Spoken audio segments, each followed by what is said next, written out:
అనగనగా ఒక అడవిలో కుందేలు మరియు తాబేలు ఉండేవి. కుందేలు చాలా వేగంగా పరిగెత్తగలదు.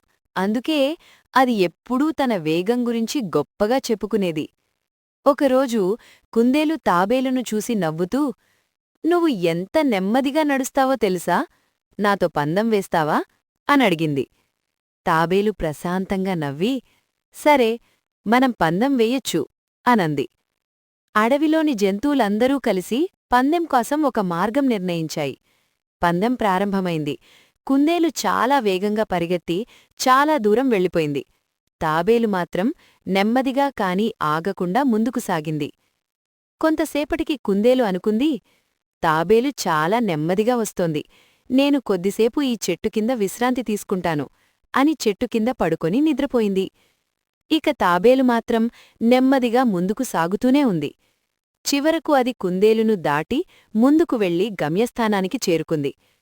కొంతసేపటికి కుందేలు నిద్రలేచి చుట్టూ చూసి, "అయ్యో, తాబేలెక్కడుంది? నేను ముందే గమ్యానికి చేరిపోతాను" అని వేగంగా పరిగెత్తింది. కాని అప్పటికే ఆలస్యమైపోయింది. మిగతా జంతువులందరూ చప్పట్లతో తాబేలుకు స్వాగతం పలికారు. ఎందుకంటే తాబేలు పన్నెంబో గెలిచింది.